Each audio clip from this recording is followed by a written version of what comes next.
It's really crazy how fast time passes. Skyrim is more than 15 years old at this point. That is way older on average than the person on Epstein's Island. Less than 3 years, and Skyrim will be able to make an OF account. Crazy stuff, honestly. And you'd think that, and this time, Skyrim would have been surpassed.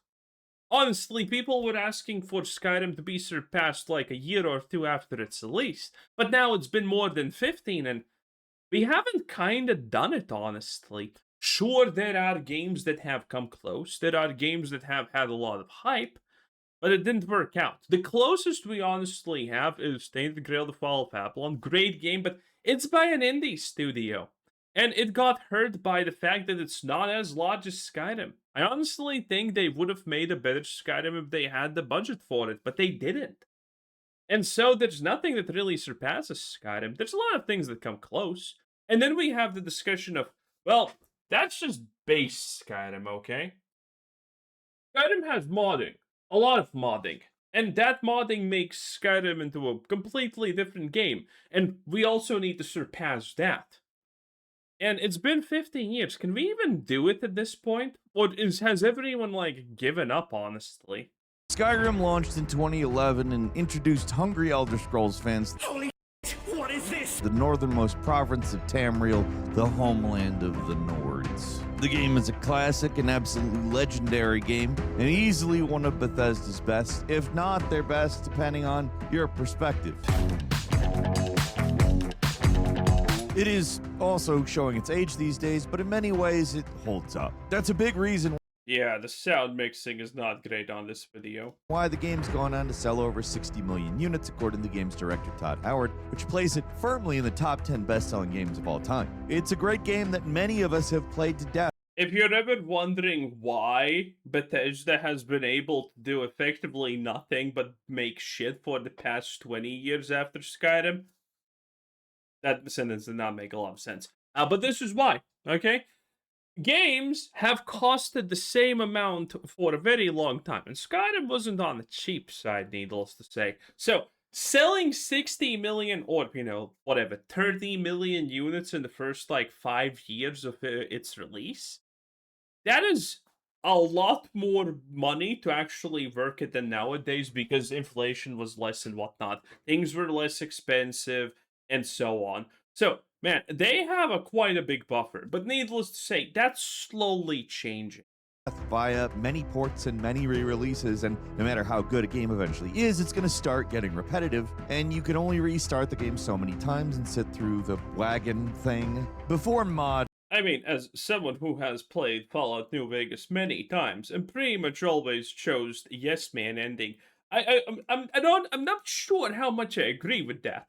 Curiosity begins to set in. Hi folks, it's Falcon. Join the 1% Club and get the unhinged stuff weekly. Today on Game Ranks, we're going to talk about how Skyrim in 2026 is a completely different game, with mods, of course. This game is still popular due to modding. The mod scene around Skyrim is massive and remains extremely active even today. There's mods that change or alter just about everything, from its setting with total conversions, like the excellent Enderall mod, to mod. How many? I don't do, by the way, Skyrim modded. I don't currently play Skyrim at all, by the way. But how many total conversion mods are there for Skyrim? I imagine there's a bunch. I mean, Fallout 4 legitimately has 2 or 3 at this point. Then the biggest one, most well-known, obviously being New London.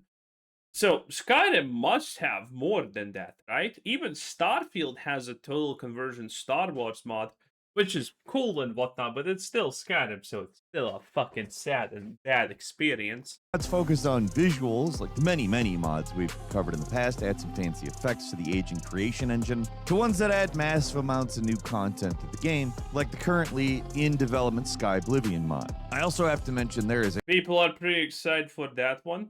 Honestly, I would maybe even consider buying Skyrim. Yes, I said that, right?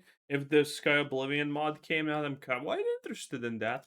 ton of adult content. Like, you can't just not mention that. Like, if you're interested in modding Skyrim, you gotta understand, oh man, is that around. It's even in the actual mod pack that we're covering today. It's buried deep in the settings to be. Oh, wow. Are they gonna... is this gonna be the typical of... Oh, there's the Bard College add-on. It's like a whole new game. Lying bullshit. The Bard College is sad and bad, and you should feel ashamed of your life choices. That's what the Bard College is. Absolute garbage. Fair, but adult content's pretty ingrained in Skyrim, to the point where even the most accessible, easy to use, and extensive mod collections are going to have at least a little of it in there. Anyway, this is an all-around excellent package, which, again, after... It doesn't matter how much you play Skyrim, how much you mod Skyrim, Stealth Archer is always at the end of the road. After everything I just said, I know what is going through your head when I say the words excellent package or impressive package, but it is both an excellent and impressive package. An incredible mod pack I'm talking about today is called Gate to Sovngarde. Basically an impossibly large collection of mods available on Nexus that includes, I kid you not, 1,961 separate mods, which actually does... Most people don't even believe there's that many mods to begin with. Does sound like a joke. It's such a mind-boggling number. It makes changes to absolutely every corner of the game. Some are massive, some granular and small, but all of them together make Skyrim a completely different game. As I said, it's available on Nexus mods. There's also a... Well, you would expect almost 2K mods to change the game pretty drastically, right? Wabajack for it, but me personally, I went with the one-click mod support on Nexus. I don't want to. It's nearly 2,000 mods. I don't want to think about any of the ramifications of that. Even if the one-click download support works with the Vortex launcher and it does everything for you, that doesn't mean it's not a fraught process getting this thing working. If you're a Skyrim mod veteran, there's nothing here too intimidating, but if you're just starting out, I strongly suggest going with that option, which, yes, requires you to become a premium member of Nexus mods, but in this specific instance, I would say it's worth it. We're talking about... Don't support Nexus mods. Remember, they're loser activists at the end of the day. Again, nearly 2,000 mods here. It cannot be understated how incredibly helpful it is that you can automatically install this thing. And while you can still run into issues, I'm not saying you can't, it's ultimately worth it. And the mod pack is relatively stable as long as you start with a new character. The goal here wasn't to make Skyrim unrecognizable. There are mods that do that, but what I wanted to find here and talk about was a mod pack that alters the game so much, like way more than you would expect, while it's still on the surface the Skyrim we all know and have played to death. Gate to Sovngarde really does a good job making it fresh. It transforms the world of Skyrim into a role player's paradise where you can completely change how the game starts, what you do, how you interact with the world, adds a ton of new complex survival elements to the gameplay that they make it a lot more difficult, but also more interesting. Combat, completely reworked as well. A very natural-looking third-person movement. Many new attack abilities. A lot more aggressive and dangerous. Is that real? Because, I mean, I'm not seeing a lot of attack abilities. Foes. The mod makes Skyrim a lot more difficult, I have to say, especially when you're just starting out, but it lets you make things easier if you're more interested in something a little closer to the original experience. There's a lot of visual tweaks and upgrades, both in the back end and right before your very eyes. Many of them subtle, not so significant, but altogether makes the game look much better than the baseline Skyrim without feeling too off from what the game should be. The new NPC models, a lot less ugly than the original game's NPCs, but they don't veer too far into handsome Squidward face territory. A lot of other beautification mods do tend to do that. And also, there's a bunch of alterations to the clothing system that I appreciate. It's nice to wear a big furry cloak or a little scarf. And your clothes are not just for show. They actually play into a new cold mechanic where certain areas of the map require you to wear warm clothes to keep from getting negative status effects. Adds a little Breath of the Wild into Skyrim, and it's a sensible new addition. I mean, the whole point of Skyrim is you're in this frigid, uncompromising land, so making the environment a danger to the player is just, it makes sense. There's so many little things in this mod collection that just add to the simple experience of playing the game, like being able to quickly mantle up ledges, or being able to lean on a wooden railing, or chat up just about every NPC in the game. Yeah, stuff like that does sound like a role player's dream, to be honest.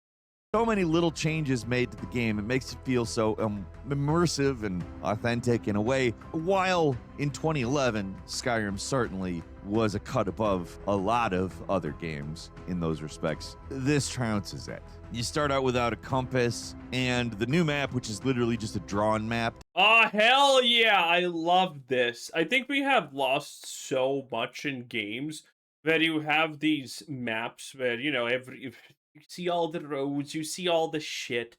I think if you are capable of navigating something like this, the gameplay experience just becomes so much better. This is one of my favorite things in games where you actually need to learn to navigate. Because then just the act of moving becomes a reward. Doesn't tell you your specific location. Fast travel's restricted. It forces you to either take a cart to travel to distant towns or purchase a travel pack, which isn't expensive, but it does weigh a lot, which the game does have a fatigue and hunger system, which drains your mana and stamina. If you go for a while without eating or resting in a bed, your character can get covered in blood too, and you can wash it off by diving in the water. It's almost like you're playing Red Dead Redemption 2 rather than Skyrim at times. The focus on creating a more interactive and cohesive world, extremely impressive here, especially for a mod pack. You'd think something like this would feel extremely disjointed, but somehow it all comes together to make an entirely new way to experience Skyrim. Right from the start, it's very different. The character creator lets you give yourself a backstory, various traits that add bonuses and negative effects, similar to Fallout, and they let you completely change how the game begins with a bunch of unique scenarios. You can start as a vampire, a homeowner, or even a traveler, arriving at Helgen, where you see the events of the standard opening to Skyrim happen from a different perspective. Oh, that's pretty neat, honestly. I really think that's cool, personally. They took time to add new dialogue and NPC scripting for this part, but that's not the only segments of the game with new NPC dialogue. There's so much new stuff all over the place in this mod collection, and so much of it is just ambient stuff that doesn't really serve a purpose. It's just there to make the world feel more lived in and interesting. Like, you come across NPCs on the road who are just doing their own thing, offering sacrifices to giants or hunting, who just provide a glimpse into how people would live their lives in Skyrim. There's no quests associated with this stuff, but it's new and it's fully voiced. And while you can clearly tell who are the amateur voice actors and who's from the original game, most of the new dialogue is actually pretty good and fits into the game relatively well. You can now talk to... People say that, but the reality is professional voice actors are so fucking worth it. Except Young, yeah. Except him, never him. Anyway, professional voice actors do such a better job because if voice acting is bad, it's such a detriment, honestly. I'd rather read than actually have a poor voice acted character. Just about every NPC, and the game lets you move around freely during dialogue segments. Hello there. And there's also just way more options for dialogue for just about every character. It gives you a lot more room to play a specific role here than was allowed in the original game. It's an interesting combination of the mundane and the deadly that makes this whole thing so interesting. Towns are cozy zones of safety in an inhospitable world. Getting into fights is now a life or death battle where you can and will die often. It's easy to get swarmed and overwhelmed, so having help is practically a necessity now, and it's not just the gameplay that's changed significantly. Nor is it the graphical effects like the lighting or how character models work. Significant sections of Skyrim have gotten big makeovers, like Solitude has an entire town expansion on the outside that makes the city much bigger, or the Oh wow, that's nice. connecting town near the College of Winterhold, which has been transformed into a rundown gothic wasteland. Like, honestly, looks like a snowy Bloodborne now, which is a little jarring at first, but it definitely makes the area feel more distinct. On top of that, there's entire new land. Yeah, one of the things that always I did not like about Skyrim is the fact that there's a lot of towns that are just like fucking two houses. That town where there's the burned down house and like two fishing fucking huts and the Jarl's place. Oh my god. Like, that's supposed to be that's supposed to be an actual decent sized city or something. But no, it's one burned down house and like fucking two fish huts.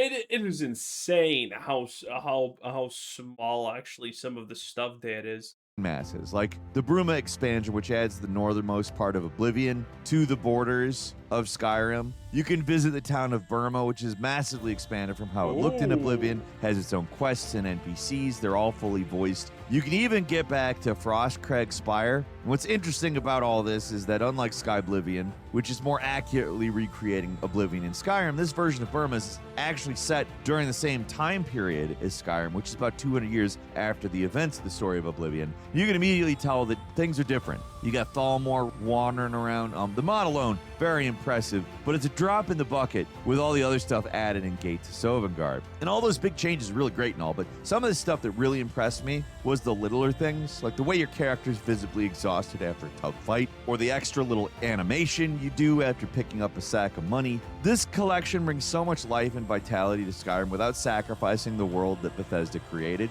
Like, there's not a lot of big fourth wall breaking changes or weirdly out of place stuff. For a mod pack that's this massive, it feels like they're trying to remain true to the original experience in a lot of ways. They're just enhancing it. Like, there's a lot of very impressive mod packs out there for Wabbajack, Nexus, or Novus, and I'm not trying to discount any of them by focusing on this one particular collection, but I think if you're a modding novice who's just curious to see how much Skyrim can be changed because of fan content, this collection is the one to get. For all the mods it does include, there are some noteworthy ones it doesn't, so don't go into this one thinking you're going to get everything the mod scene has to offer, but what it does add is a curated and impressively stable set of mods that dramatically alter the game in many surprising and impressive ways. There's other collections that do make Skyrim look better. They add more content and quests and whatnot, but this one is, from my experience at least, the easiest to get working and the best all-around pack to get. It is not small. It'll take up to around 130 Yeah, that's quite a lot. gigabytes on your hard drive, along with the Skyrim install, and even with one-click installation, it can still be a little fiddly to get everything working, but if you want a mod pack in 2026 to show you just how much Skyrim Oh, hell yeah, a woman kicking the ass of a T woman. Nice. has changed in the mod scene in the last 15 years, this is the one to try. It is not for the faint of heart, though. Combat can be very rough starting out if you don't specifically spec yourself into a particular guild using the starting traits, and even then you have to contend with a whole lot more than just combat. You have to be very vigilant about how much you sleep, how much food you're eating. Otherwise, All of this honestly sounds quite awesome. I like all of these things. you're going to be short on stamina, and that, of course, makes you a lot more vulnerable in a fight. I appreciate how they made the third-person combat actually feel viable with a lot. Yeah, this is why there's not a lot of things that can beat Skyrim, because the reality is there's a new Skyrim like this every couple of months or years, worst case scenario at this point, and it just gets wilder and wilder from here.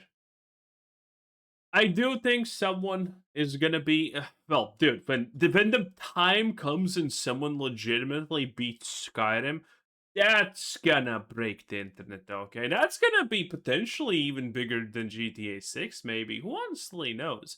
Or at least equivalent to it, which already is a statement and a half, honestly. So yeah, that is very impressive. Game ranks 10 out of 10. Bye.